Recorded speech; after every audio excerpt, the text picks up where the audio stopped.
N किशोर channel में आपका स्वागत है। आज हम आर्टिकल्स का तीसरा पार्ट देखेंगे। 2 वीडियो हम बना चुके हैं आर्टिकल्स का, पीछे जाकर आप देख सकते हैं प्लेलिस्ट में। आज तीसरा वीडियो है आर्टिकल्स का। तो देखिए, आज का है use of a an. Use of a और एन, ए एन का प्रयोग, इसका हिंदी हुआ ए एन का प्रयोग।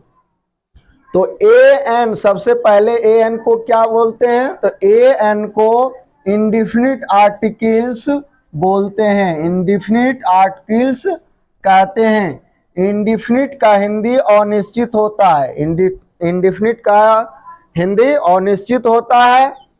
अगर कोई भी पूछता है कि आर्टिकल्स कितने प्रकार के हैं, तो बोलना है आर्टिकल्स 2 प्रकार के हैं, एक इंडिफिनिट और एक डिफिनिट। डिफिनिट बोलते हैं दा को और इंडिफिनिट बोलते हैं ए और एन को। तो ये आज हम जानेंगे इंडिफिनिट आर्टिकल्स के बारे में, उसका प्रयोग, यूज। पहला नंबर कहता है कहाँ यूज होगा, ये देखना है। ए और एन का प्रयोग सिंगुलर काउंटेबल नाउन के साथ किया जाता है। कहाँ किया जाता है? ए एन का प्रयोग सिंगुलर काउंटेबल नाउन के साथ किया जाता है। अगर काउंटेबल का मतलब होता है जिसको कि हम गन सकते हैं, और सिंगुलर का मतलब होता है एक, और काउंटेबल का मतलब होता है गिनने योग्य, जिसको हम गिन सकते हैं और एक है तो उसके साथ ए या एन का प्रयोग करेंगे। आगे हम पढ़ेंगे कहाँ पे ए देना है और कहाँ एन देना है। दूसरा नंबर देखिए, यदि नाउन के पहले एडजेक्टिव हो, यदि नाउन के पहले एडजेक्टिव हो तो ए एन का प्रयोग एडजेक्टिव के पहले होता है। ये हम बताए आगे पिछले वीडियो में कि नाउन के पहले आर्टिकल देना, लेकिन अगर नाउन के पहले एडजेक्टिव आ जाए तो ए और एन का प्रयोग एडजेक्टिव के पहले होगा। जैसे में देखिए, सी इज ए गुड गर्ल, यहाँ गर्ल नाउन है, गुड एडजेक्टिव है, तो एडजेक्टिव के पहले आर्टिकल ए आया। तीसरा नंबर देखते हैं, यदि एडजेक्टिव के पहले एडवर्ब हो, यदि एडजेक्टिव के पहले एडवर्ब हो तो ए और एन का प्रयोग एडवर्ब के पहले होता है, एडवर्ब के पहले होता है। जैसे Ram is a very good boy, यहां देखिए बॉय हो गया नाउन, नाउन, गुड हो गया एडजेक्टिव, एडजेक्टिव, और वेरी हो गया एडवर्ब, ये हो गया एडवर्ब। हम नाउ पार्ट्स ऑफ स्पीच का भी वीडियो बना चुके हैं, वहां पे आप जाके प्लेलिस्ट में देख सकते हैं।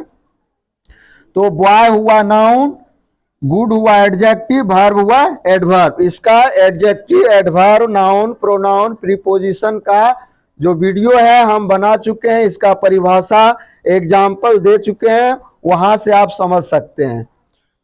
आगे देखते हैं, कहता है जिस शब्द, चौथा नंबर है, जिस शब्द के पहले इंडिफिनिट आर्टिकल्स ए और एन का प्रयोग करना हो, यदि वह स्वर ध्वनि यानी वोवेल साउंड्स हो, वोवेल साउंड्स, वोवेल साउंड्स से प्रारंभ हो तो एन का प्रयोग होगा।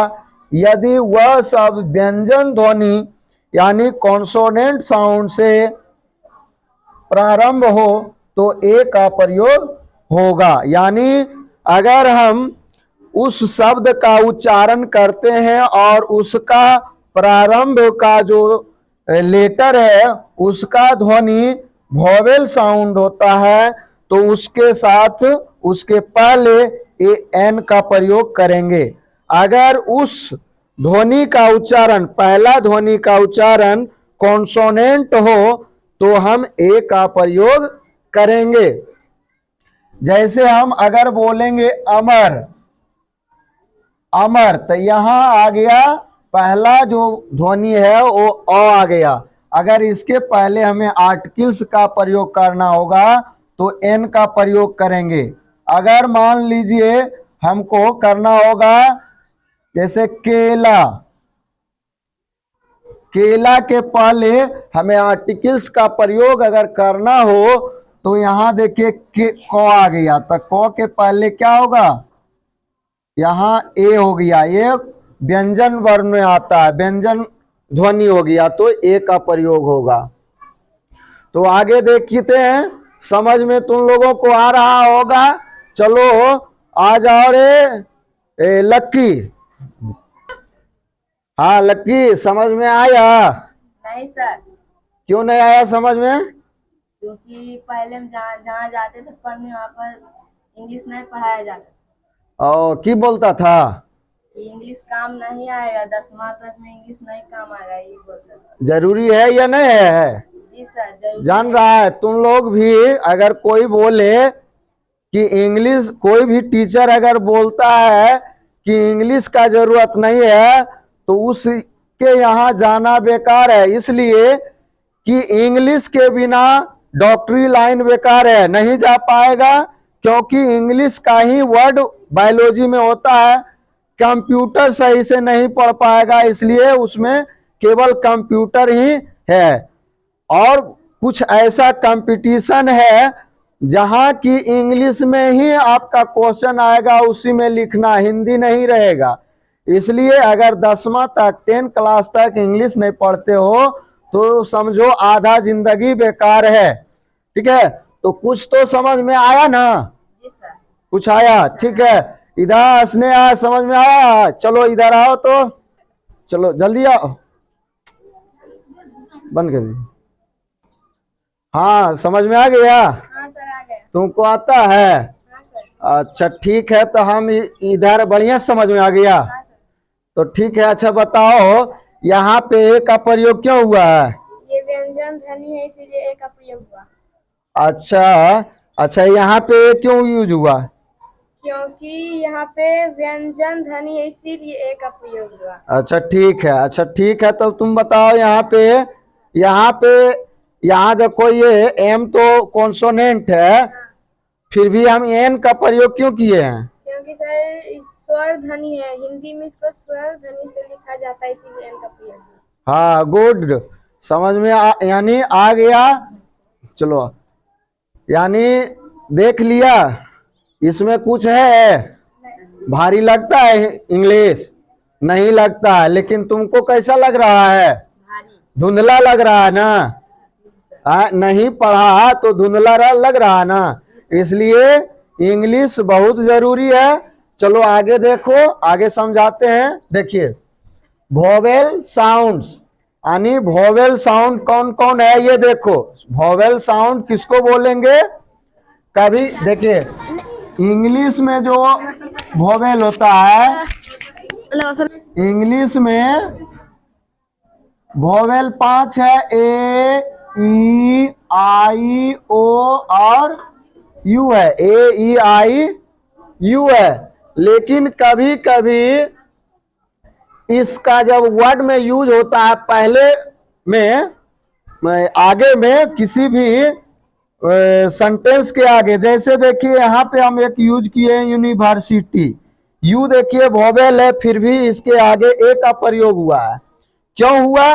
तो यूनिवर्सिटी को हम हिंदी में लिखेंगे, यूनिवर्सिटी को हिंदी में लिखेंगे तो इसका पहला जो ध्वनि आता है यू, यूनी, यूनी, तो ये आ गया क्या, ये व्यंजन ध्वनि आ गया, इसलिए ए का प्रयोग करेंगे, ए का प्रयोग करेंगे। इसी में एक एग्जांपल और लिए हैं, एम ए, एम है कॉन्सोनेंट यानी व्यंजन ध्वनि, फिर भी इसके आगे एन का प्रयोग हुआ। क्यों हुआ? क्योंकि एम को हम हिंदी में ए एम लिखते हैं, एम, ये व्यंजन ध्वनि हुआ, ये स्वर ध्वनि हुआ, इसलिए एन का प्रयोग हुआ। तो देखते हैं, यहाँ देखिए वोवेल साउंड हिंदी में कौन कौन हो जाएगा। आ हुआ, ई हुआ, दीर्घई हुआ, हर्षई, दीर्घई, यू, उ, दीर्घऊ, ए, आई, ओ, औ। यानी इन सभी साउंड्स के पहले एन का प्रयोग होगा, बाकी के साथ ए का प्रयोग होगा। अगर ये शब्द अगर हम देख लिए पहला आता है ध्वनि तो एन का प्रयोग करेंगे, और ये नहीं आता ये सब में से तो ए का प्रयोग, और ये आ जाता है तो एन का प्रयोग करना है। जैसे देखिए Ram is an honest man, देखिए एच है कॉन्सोनेंट, लेकिन इसको हिंदी में लिखेंगे ओ नेस्ट, यहां ओ आ गया स्वर ध्वनि, इसलिए एन का प्रयोग करेंगे। क्या करेंगे? एन का प्रयोग करेंगे।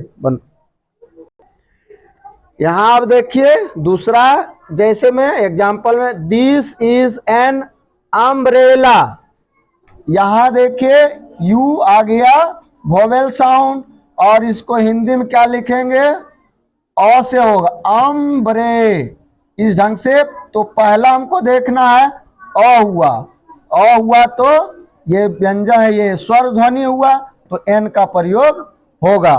पांचवा नंबर देखिए नियम, कोई शब्द वोवेल लेटर से प्रारंभ हो सकता है, कोई शब्द वोवेल लेटर से प्रारंभ हो सकता है, परंतु यह आवश्यक नहीं है कि शब्द का उच्चारण वोवेल साउंड से शुरू हो। एन का प्रयोग निश्चित रूप से उसी शब्द के पहले होगा जिसका उच्चारण वोवेल साउंड से प्रारंभ हो, यानी हम उस शब्द को, उस वर्ड को पहले हिंदी में बोलेंगे, और हिंदी का पहला अगर साउंड वोवेल आता है, स्वर ध्वनि आता है, तो उसके पहले एन का प्रयोग करेंगे। अगर कॉन्सोनेंट व्यंजन ध्वनि आता है तो ए का प्रयोग करेंगे। जैसे देखिए कुछ एग्जाम्पल हम दिए हैं, जैसे ए बॉय, बॉय व्यंजन ध्वनि हुआ तो ए का प्रयोग हुआ। यहाँ काव, क आता है तो ए हुआ। कैट, क आता है व्यंजन ध्वनि ए आया। रैट, तो रैट व्यंजन ध्वनि है पहला इसका, जैसे देखिए रैट लिखेंगे कैसे, रोआई कर, तो रो हुआ व्यंजन ध्वनि तो ए का प्रयोग हुआ। डे, ये व्यंजन ध्वनि हुआ ए। अम्ब्रेला, ये हुआ यूनिवर्सिटी प्रोफेसर। यू हम लिखेंगे, यू इस ढंग से वोवेल है, लेटर वोवेल है, लेकिन इसका ध्वनि क्या है? व्यंजन वर्ण है, इसलिए इसका आगे में क्या होगा? आर्टिकल ए का प्रयोग हुआ। यहां देखिए आंट, एंट है तो एन एंट, एंट कैसे लिखाएगा? इस ढंग से ए पहला, ये स्वर ध्वनि हुआ तो एन का प्रयोग होगा। एक्स, एन होगा। आउल, तो ये स्वर ध्वनि हुआ तो एन होगा। ऑफिसर, स्वर ध्वनि हुआ एन होगा। एडिटर, तो एन का प्रयोग होगा। एम देखिए व्यंजन ध्वनि, व्यंजन लेटर है, लेकिन इसका जो क्या ध्वनि है वो ए स्वर ध्वनि है, इसलिए एन का प्रयोग होगा। सीओ, तो इसमें ए होगा। वीडियो, वो आ गया व्यंजन ध्वनि तो ए का प्रयोग होगा। हमको लगता है इस वीडियो के माध्यम से सभी बच्चों को समझ में अच्छी तरह से आ गया होगा। अगर समझ में नहीं आया होगा तो फिर से बोलिएगा, कमेंट कीजिएगा, फिर से और आसान तरीका से हम बनाने का कोशिश करेंगे। Thank you.